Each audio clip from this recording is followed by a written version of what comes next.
Hey there, thanks for stopping by. Welcome back to the From My Perspective podcast. My name, as always, is not important, but some of the topics we talk about may be important to you. I just want to start off by saying thank you to everyone who streamed or downloaded the last episode of the From My Perspective podcast. We do definitely appreciate it. And to those who wandered over to our Twitter to give us a follow. If you want to pop over there as well, follow us and add in your 2 cents to whatever we're talking about, you can do so at FMP Podcast on Twitter. That is at FMP Podcast on Twitter. Today we're going to be talking about chronic working or chronic busyness and how it seems to be a social norm these days that everyone is just busy all the time. It's expected of you. And I think that this is most prevalent in the younger generations. So I'm talking sort of later millennials, Gen Zers, that sort of thing. It seems when I scroll through TikTok, yes, I have TikTok. No, I don't really post on it, but it's definitely an addiction I have. It seems like every second video I come across on TikTok is some sort of business check or side hustle check. And it seems like they're aiming it specifically at a certain group of people, because people in the group that I'm in are often, they've got multiple jobs. They've got 2 jobs, or they have a main job and they do a side hustle on the side. And it seems to be like you're expected to keep up with a whole lot of things at the same time. We're getting to a point where we're normalizing constant busyness and constant stress, that we've fallen into this sort of trap where, in order to be happy, in order for us to be rich and have everything that the ads on Instagram tell us we want, we need to be constantly busting our butt, constantly bettering ourselves, always moving on to the next thing. And it just seems like we don't really ever have the time to be able to just relax a little bit and enjoy what we have now. It seems that because we're always pushing on to the next thing, oh, well, I've got this now, so that's fine. We're not really celebrating the fact that we've worked hard to get to this place. We're just celebrating the fact that now we've got another thing to work towards. We don't take that time out to really appreciate what we've achieved and look back at what we've done and say, hey, I worked really hard for this and I have this thing now, and that's great. It's like we do every single step except for the appreciation at the end for what we've achieved and what we've gained. And it's not to say that we don't have the time to be able to take that appreciation for that thing. But it seems like when we are in that place where we have time, we either, don't have the energy because we've just been, as I said, busting our butts for such a long time to get this thing, or we then start to feel anxiety or guilt because we're taking some time out and we're not continuously working on the next thing. And it's sort of no wonder that, our generations there's more and more diagnosis for things like anxiety and depression and all these other mental health issues. Although I can't technically make that correlation because I'm not a mental health professional. I can only talk about what I've seen, from the people around me and how differently they act in times of when they're constantly busy and constantly working to, having some time off where they're not really worrying about anything else, when they're actually on holiday. And so let's move on. I get part of that whole idea of constantly working and constantly moving on to the next thing promotes this sense of competition, I guess, between people and how we value constantly working and exhausting ourselves. Like you'll talk to your friends and one of them will say, I stayed up all night last night studying for this test that I've got today. Then someone will say, oh, you think that's bad. I haven't slept for 3 days because I've been constantly working on assignments and studying for this test, and I'm still getting, A's or B pluses and things like that. And it's almost like a competition of who can do the most without breaking, without having a mental break and going off the rails. And I think that it's such a shame that that's become the norm, because I find myself definitely stuck in this sort of trap, especially this year. As you know, this year is my last year of university. I've wanted to try and even out this year as much as possible so that I don't have, a huge amount of work all through the year. I've got a constant stream of work. And sometimes looking back on this year, I think that maybe that's been just as bad as having a whole bunch of stuff at the same time. So, for example, at the end of last year, I worked full time over the Christmas period, didn't even get Christmas off, only got Christmas Day off, and then I moved straight into summer school during January. That was fantastic because it meant that I could get a whole semester of a course into 1 week, and I did 2 courses during that time. So I really loved doing that, but then I couldn't take any time to appreciate the fact that I managed to get through that and lessen my load, because it was straight into first semester, or straight into my first part of practicum in a school. And then straight from there into normal courses for the first semester. That is when COVID really hit New Zealand and we went into all of our lockdown. So, you had the added stress of, oh, well, I can't go out and do anything, I have to stay home. All of the learning went online, and that was a big thing to try and work your way around. So you've got that added stress there, and then you get through the semester. We did online examinations and then straight into the mid-semester break, and I didn't get a break then because I went straight on to another course over that break to lessen my load for the last semester. And then straight from that break, and I use that in quotation marks, I went straight on to my second part of practicum and back into semester 2 starting from next week. So really, these past 2 weeks, this week and last week, apart from my part-time job, this has really been the only time that I've been able to sit down and actually start something else. And I guess this is a pretty good show of exactly how chronic that need to be constantly working or constantly bettering yourself.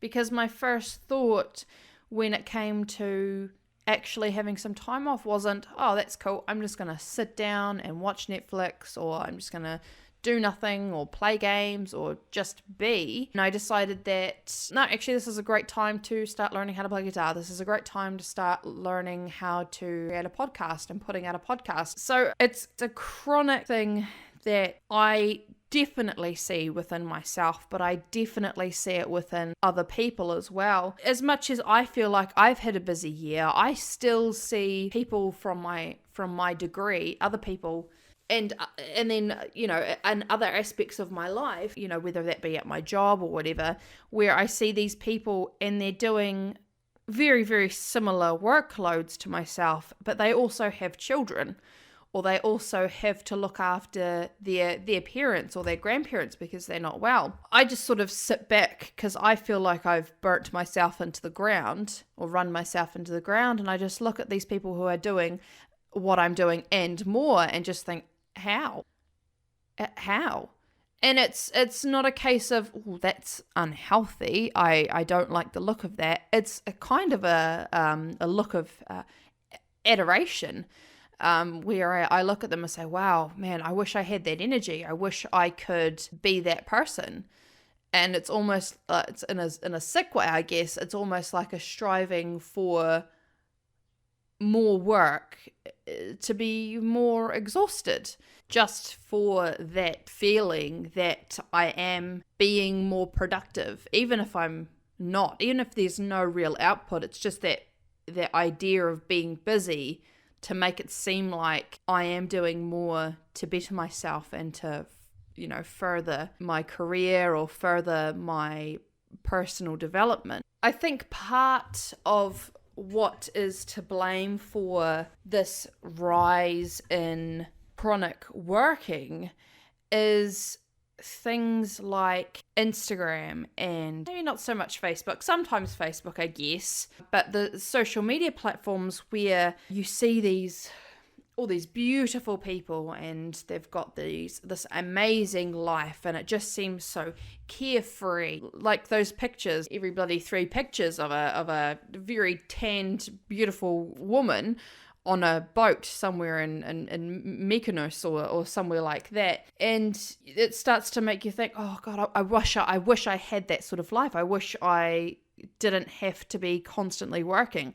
How am I going to get to that point? And it's still sort of been ingrained in our minds from our parents and our parents' that the harder you work, the better off you become, which I think we know from how wages are going and workloads that isn't necessarily the case anymore. You don't have billionaires, Bezos or Elon Musk that are, you don't see them working on minimum wage, do you? They earn money based off the backs of other people. So it's kind of redundant now saying the harder you work, the better off you become, because it's just not true.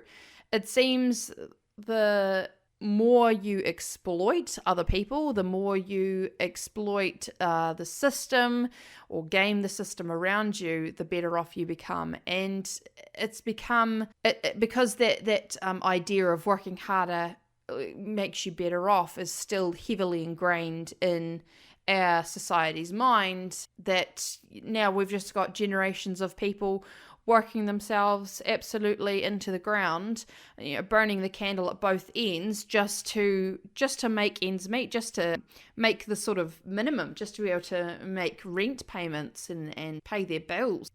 For example, I'm working quite hard during this year for my studying. Some people will say, oh, studying's easy. I found that whilst I was working full time, it was a lot easier. So it was harder on your physical body, but a lot easier on your mental. But with studying, I find myself just absolutely mentally exhausted. So in my opinion, studying can be harder than working a physical job. However, I guess that really depends on your physical job. But anyway, I still work at that job part-time during the year whilst I'm studying, and I think it's about $430 per week, because I know that I spend over half of my money on rent, and that's $450 a fortnight. And I feel like it doesn't matter how much harder I work at the moment, it's not going to change my financial position. And that's true, because half of what I make I get from the government. I get from StudyLink for studying full time. And I'm at a position now where I can't work more hours at my job without the same amount of money coming off my student allowance. So in order for me to get ahead at any point, I would have to be working 40 hours a week, a full-time job, whilst I'm studying full-time. And that'll only, add an extra $200 to the amount of money I make per fortnight, so about $100 a week. So I have the option to work harder, but that doesn't mean that I'll be better off at all. In fact, it just means that there's less money that other people have to pay to me because I've now taken on more work. And I know for a fact that it won't put me in a better off position. However, now I have to combat with the pressures of management at my job, where I feel obligated to work harder for them. That's not to say I don't enjoy working where I work. I do. I actually really enjoy working where I work. The people there are fantastic. The customers usually are all pretty good. But I feel like in order for me to be a valued member of the team, I have to be there full time. I have to be there working harder and harder and harder every single time. And it still never feels like it's enough. And I guess that's where it moves on to the idea of burning the candle at both ends, and how that eventually is going to just absolutely break me or break anyone, because you burn the candle from both ends, you just burn out faster. And burnout is an incredibly hard thing to pull yourself out of, because you just need a rest. You just need to take time out from responsibilities. But you wanting to take that time out, or you needing to take that time out, doesn't mean that those responsibilities or those nagging obligations go away. They're still there. And because they've expected this hugely hard work ethic from you, as soon as you pull away, then they put the pressure on, because you're not performing like you were before, and you're not increasing your productivity, your output better than you were before. In fact, you've gone all the way back. And that's when you start getting things like notices, or you get written up for stuff at work. It's about at that point where things really start to go downhill, especially with mental health, when you just need to pull back. You just need a break. Because of that chronic work ethic, you feel guilty that you're not doing anything, but you need the time off, but you feel like you're letting people down, but your health is more important. And it's just this back and forth of, but I need the time, but other people need my time, which is just a really, really difficult place to be in. So when I was 14, 15, I was given the diagnosis of chronic fatigue from my family doctor. And I trust my family doctor, because he has known me since I was born. And as much as I don't live in that town or that city anymore, anytime I go back, if there's anything wrong with me, I would still much prefer to go to them rather than finding a doctor where I am now, because they have my whole history. They know me. The man was literally there at my birth. So I trusted that diagnosis of chronic fatigue from him, and it just made a lot of sense, because even then I was suffering from a certain type of depression, and I guess at that time, but I didn't know until I got into my 20s, just that sort of feeling of anxiety of not moving forward because I'm not working as hard as I'd like to or as expected of me, whilst also battling with the mental and physical exhaustion of chronic fatigue, and just really never being able to get out of that. A big thing that came out of still trying to be everything and more for everyone, from those responsibilities and obligations, whilst also dealing with that burning the candle at both ends, that chronic fatigue, that just absolute exhaustion. I took up a part-time job in my second to last year and my last year, and I put a lot of my effort and energy into those as well, so much so that I never actually passed my year 13, my last year of high school for NCA. I failed because I had put so much effort into all these other things that I just mentally and physically checked out. I was at the point where I wanted to be there, but I just couldn't. I just couldn't get out of bed.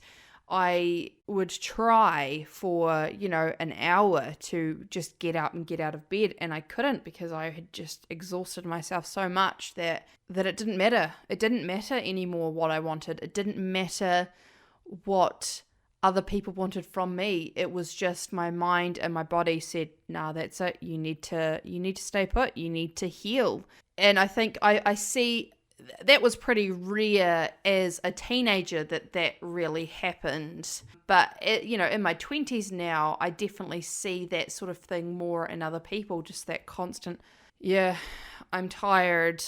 On my days off, I didn't do anything except stay in bed all day, or, sit on the couch and watch movies all day, because I couldn't physically do anything else. And, you'll ask them, oh, did you enjoy doing that? Or are you happy with what's going on?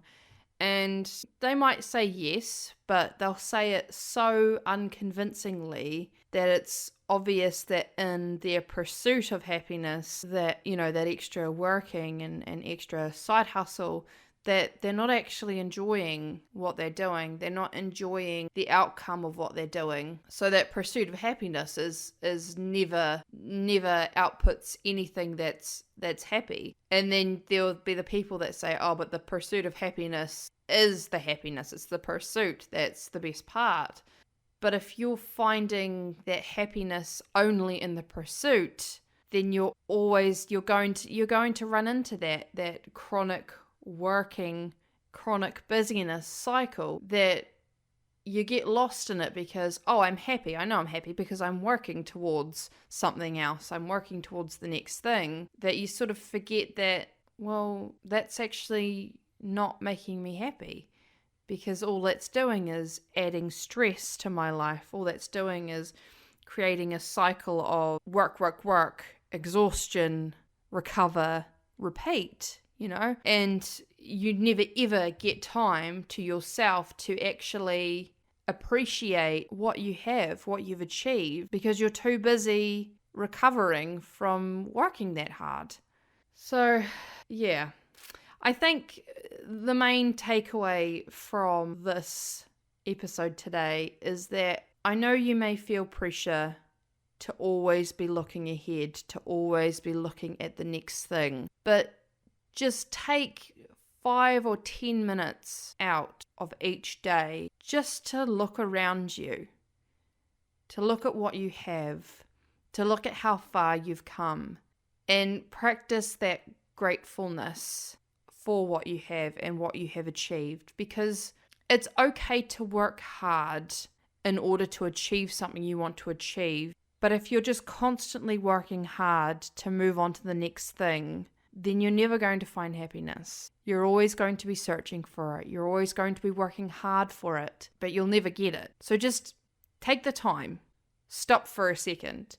If you have family members and you never get to see them because you're always busy, call a family meeting or go out for dinner or stay in and just talk to one another about what you have, what you're grateful for, why you love them. Don't steer the conversation to what you're doing tomorrow or what are you working on next. Look at what you have now, the present, and really take that time to appreciate that you've achieved that.